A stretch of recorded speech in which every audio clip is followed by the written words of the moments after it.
Once you find yourself in conflict with a narcissist, it's a virtual guarantee they're going to start playing head games with you. That's why I put together a new course. It's very extensive called Anger Games. I'm going to teach you how to manage anger and conflict with a narcissist. There's a link below that's going to show you how to register, and I hope that you find it to be very insightful.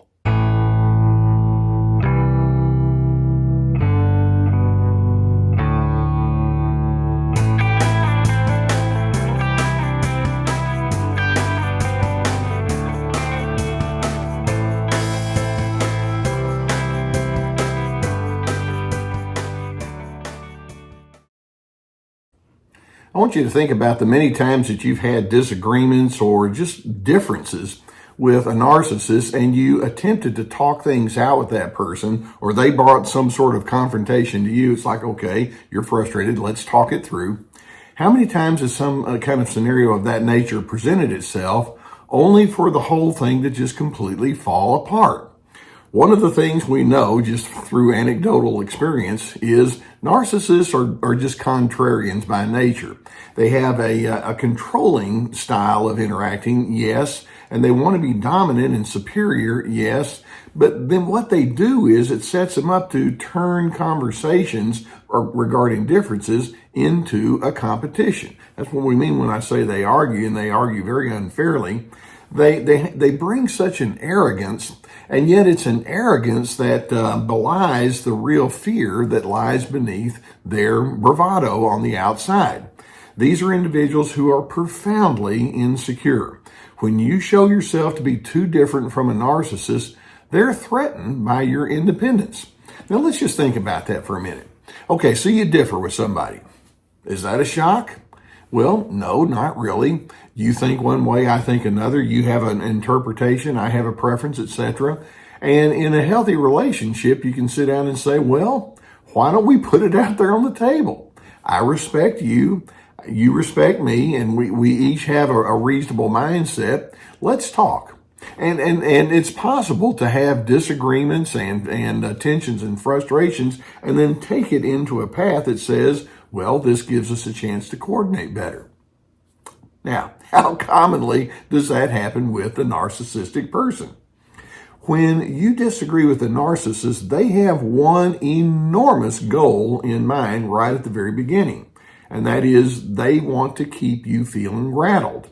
Now, like I say, they're threatened by your independence. It's like, I don't know what to do when you don't think the same as me. And so what they want to do is they want to draw you into their chaos. And then the more you become a reactor to all of the garbage and the lousy communication they throw at you, then they get to walk away thinking, see, you're just such an idiot. You're so argumentative. Of course, they set you up to be a loser from the very beginning so they can gloat and then hold themselves in superiority over you. It's nuts. Now, one of the things that I'm hoping to do is, as we kind of go through all of this re-education within you, is I'm wanting you to be aware of their tactics. It's almost as though they have a strategy. You know, so much of it is just so baked in and so subconscious at times that they hardly are thinking about it as a true strategy. But in fact, they have certain tactics that they do indeed use. In other words, they have choices, and these are the choices they make. And the more you're able to say, wait a minute, I see what you're doing, I'm onto it, and I'm not going to get sucked in by all of the ramifications there, then the better off you're going to be. Now, there are 6 primary tactics that are so predictable with narcissists when they argue with you that the more you're able to know them, the more you're going to be able to stay in the objective position.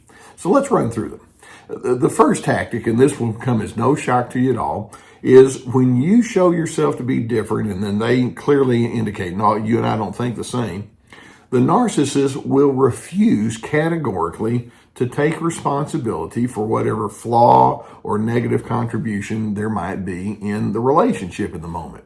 For example, if you say, you seem to dismiss what I did over here and I'd like for you to pay more attention to my initiatives. Okay, that's a confrontation.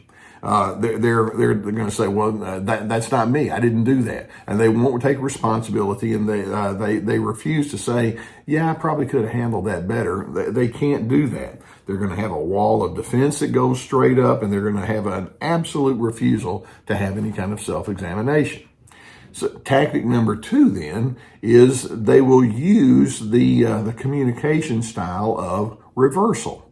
For example, if you say, I'd rather not do this, I'd rather do this instead, they're going to think, wait a minute, let's talk about you. Let's talk about how many times you do things wrong. And so they'll take whatever confrontation you have and they'll make you the issue. And of course, what they're wanting to do is throw you off course. And so then we start talking about your contributions or your difficulties, and they're thinking, as long as the subject's not on me, I'm fine. And so it's a tactic they use to try to get themselves off the hook and put you in the hot seat, blame shifting. Then a third tactic, let's suppose that you continue and say, no, there's still certain things I need you to understand. Then they're going to play the victim card. They're going to convince themselves very quickly, subconsciously maybe, but very rapidly, they're going to think, you are making my life so miserable. Everything in my world is just fine if it weren't for you. And they would come back and they'd let it be known, you make things so difficult around here. I don't know how I get anything done with people like you in my presence. How in the world is our family or our work setting, our social life going to move forward if you're in it because you make everything such a mess? Then that, of course, is their way of saying, you make me feel miserable. Then a fourth tactic they're going to use, particularly as you keep coming after them, is they're going to whittle away at your sense of logic. You're going to say, well, what I'm trying to say is A, B, and C, and here's the reason that I have. And they're going to come back with something like, you're misinformed, you don't know what you're talking about, you have a bad memory, and they'll whittle away anything that takes away from the legitimacy of what you might think or feel or perceive. And then a fifth tactic they use, and this one is just such a rude thing. I mean, who cares about rude when you're a narcissist? Is they'll pepper you with interruptions.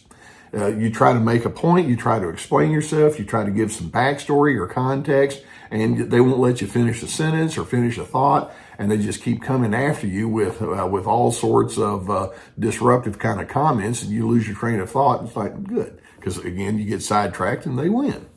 And then a sixth tactic they'll use. And this kind of goes into the aftermath of the disagreement. Eventually, you're going to slow down some of the verbal engagement. And then the narcissist is going to remind you, arguing with me doesn't work. So they're going to fume. And they're going to be moody. They're going to hold a grudge. They'll become passive aggressive and give you the silent treatment and stonewall and just try to pretend like you're not even available or you're not even in front of them. They just don't care. And so they go into this moody, pouty kind of a mentality with a lot of passive aggressiveness. I'll show you I'm not somebody you want to mess with. So in those moments when they're doing that, I'm hoping you think, whoop, wait a minute, I see it. I understand what's going on. And then there's one really, really large mistake that I hope that you can avert. And that is you can respond in kind to the narcissist. For example, when I say when they refuse to take responsibility, you can come back and say, but I've got to get you to see the light. And I've got to make sure that you understand. And they're not going to hear you. Or when they do the reversal, then you can keep coming back. Me, it's you. Or you can play the victim card, or you can whittle away at their logic and try to play that game. Of course, anytime that you mimic or mirror their tendencies, then you're inside the game, and they're good at what they do, and they're going to whittle away at you. And how many times have you thought, I let that person set my pace, and it just turned out to be one big ugly mess? And the sad thing is that when you have these arguments with a narcissist and it turns out to be a stalemate, or worse, it just the tensions just get more and more deepened, it's going to remind you, this is somebody that I cannot have any kind of ongoing, engaging connection with, and I'm going to have to make my adjustments accordingly. These individuals are desperate to be in the dominant position, and all of the sense of decency that's required to have a normal, healthy, equal-to-equal kind of communication is just going to be thrown out the window. They're trying to bait you. And then once they do so, they're not gonna quit. It's their way of it's gaslighting, and they're trying to stay in the position over you and trying to make you feel confused. They love it when you try to justify yourself overly. And so when that's the case, all you do is state your case once and give your justification if you need to once, and then be done. And then ultimately, you're going to need to let your behaviors and your lifestyle priorities do your speaking. For example, if you say, I'd rather do A instead of B, and if they're not going to cooperate, go ahead and do your B anyway. Or if they say that you're an idiot and you don't know what you're talking about, well, go ahead and stand on your ground, knowing that you're a reasonable, decent kind of person. And then as they continue with these tactics and they refuse to be the adult in the room, then acknowledge, I'm going to have a minimal relationship with this person, if any at all, and I'm going to have to adjust my expectations and my interactions with them accordingly. Well, sometimes you can't get completely away from them, so you just go as minimalist, we call it gray rock, as possible. Sometimes you can go no contact. If possible, you just get away from them as much as you can. It's in those moments of arguing that you find out how confident and how secure and how reasonable a person is. And narcissists are in disarray, and they bring all of that disarray. Your task is to see it and to say, you know what? That's your pitiable life. I'm sorry you're there, but I can't afford to join you. And then you go on down your healthy path with the least amount of connection to them as possible. Now, I hope that videos like this can give you a good idea of what you're dealing with. Awareness can be your friend, and I'm hoping that the more you're aware, then the less you're going to get suckered into their games that they want to play.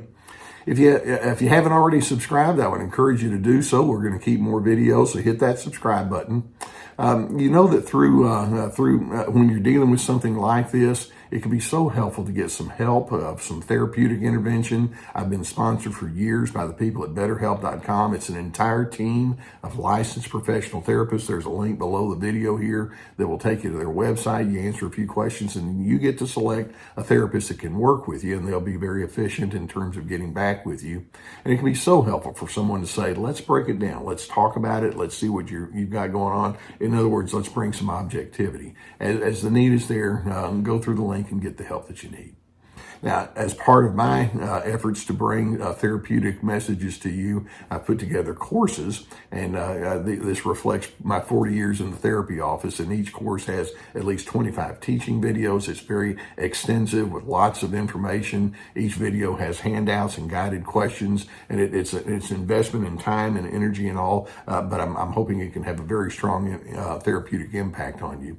We have anger games, This Is Me, Free to Be, Ready, Set, Connect, and their descriptors beneath the video here, as well as on my website.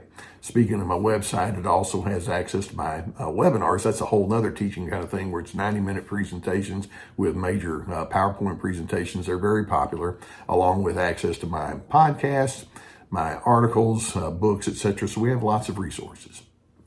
Narcissists don't have the maturity to argue cleanly. It is possible to say, okay, we differ, let's talk.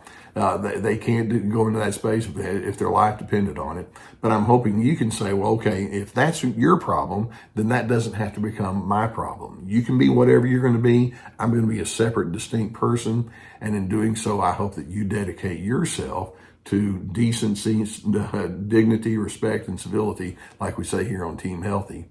And in the end, you'll find that you're going to be able to find your sense of peace.